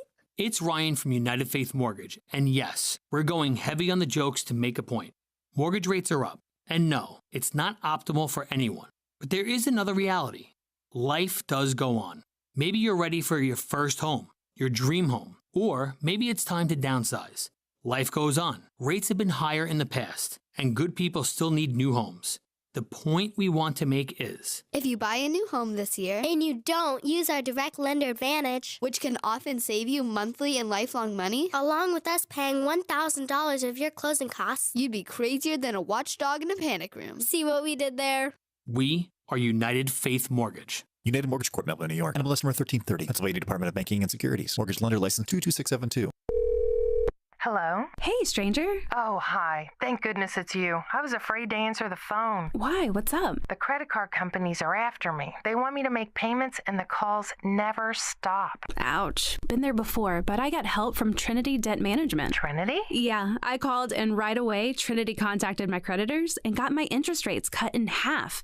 They ended all the late fees and over-limit charges, and they stopped those annoying phone calls. Bet that was a relief. Yep. Then they put me on a plan that consolidated my bills into one easy monthly payment. That way, I paid off my debt fast while saving thousands. Nice. Trinity even showed me how to plan and meet a monthly budget. So now I'm debt-free for keeps. Wow. Do you still have their number? Sure. Here, write this down and call 1-800-936-5496. Can you repeat that? 1-800-936-5496. That's 1-800-936-5496. Right now, there are young people across the world facing a tough choice. Continue their dream of education or drop out to help their family put food on the table. You can help change their future in a single moment. See how far your support can go at unbound.org. What is a warrior? At Portersville Christian School, it's more than a team name. A warrior is taught to serve, to passionately model the love of Christ toward neighbor, community, and world, to learn as they cultivate academic excellence and a lifelong love of learning from kindergarten to senior year, and to lead through Christian character and integrity. Are you a warrior? Discover Portersville Christian School just 15 minutes north of Cranberry, where warriors are made at ourpcs.org. 101.5 WORD-FM Pittsburgh. On your smart speaker by saying, play the word Pittsburgh, and on your phone via the Word FM mobile app, iHeart, TuneIn, and Odyssey. Forbes magazine presented a piece called 50 Over 50. Forget about over 50. How about over 70? They say last month at age 71, Jean Smart won the Emmy for Best Lead Actress. And she looks terrific. Yep. And that's the second time she's won that award. Incredible. Emblematic, they say, of this group. So they chose 50 women who were over the age of 50. And to be honest, we would do a disservice because there's so many incredible women on this list. A lot of them I don't know. Right. I agree. But the good thing is you get to read along and go, they did what? When? That's super cool. Right. A couple people that jumped out at me just because they do, very different things. Victoria Alonso is the president of production at Marvel Studios. Whoa. It's probably a pretty big power position. Yeah. Amy Adams Strunk is the owner of the Tennessee Titans. Really? Laura Alber is the CEO of Williams-Sonoma. Debbie Allen, because of her fame on Broadway and in film. The TV show and film, yeah. She's the founder of the Debbie Allen Dance Academy. Mavis Staples is on here. She's 83. Is she really? Angela Bassett is on there. She's 64. That's cool. Sandra Bullock is on there. She's 58. I mean, what an incredible list. Because, people do think, maybe things have changed a little bit, that when you reach that certain age, you go, I'm kind of done. I'm sort of drifting on fumes. That may have been probably more so in our parents' generation, right? I think more people are picking up the gauntlet and going, I'm going to keep going until I keep going. And I'm not going to stop. Because... Well, look, we know people, even in broadcasting, they go, I'm sitting at home, bored out of my mind, retired. I need something to do. I want to be actively engaged intellectually and spiritually. Yeah, and why wouldn't you want to do that? Yeah. I'm going to get Marlee Matlin. Oh, yeah, sure. Is an actor from the deaf community. Academy Award actor. Academy Award-winning actor. We have Dolly Parton in here. She's 76. I saw a photograph of Dolly Parton today online when she was 20. Oh, my gosh. What an incredibly stunning woman. And she's so fabulous. Tiny person, I just love her so much. I mean, Dolly Parton is one of those people you kind of go, goodness flows from Dolly. Yeah, isn't that true? Cheryl Lee Ralph. She won the Emmy this year for Abbott Elementary, a show that I deeply love. I have yet to see it. Oh, you will laugh. You will laugh. So it is it's an ABC sitcom, isn't it? Okay. And the second season comes out shortly. within a week or so. Sheryl Lee Ralph made waves when you were away, John, because at the Emmy Awards, she got up and she was so shocked that she won, she started singing. What? But it turns out, of course, she's an epic singer. I didn't realize she was one of the original Dreamgirls. Oh, I did not know that either. So anyway, cool. She's in this list. She's 65 and just won her first Emmy. Very nice. All right. Well, it just goes to show you, right? Octavia Spencer, 52 years old. You already mentioned Mavis Staples. What about Martha Stewart? How old do you think Martha Stewart is? 80. 81. Mm-hmm. Very good. I get an email from her every day. Tina Turner's on this list. How old do you think Tina Turner is? 83. 82. Mm-hmm. Very nice. Very nice. Yeah, it's just a bunch of really fascinating people. This is the Forbes list, right? Yep, and a bunch of really wonderful photographs. Excellent. Hey, that's our show for today. You can check it out on Forbes.com. Thanks for being with us as always. So we kind of ran the gamut here of conversation and topic. You can find us online, wordfm.com. Chime in there. The Ride Home with John and Kathy, a production of Salem Media Group. This is Hugh Hewitt for townhall.com. There is only one debate for the Senate.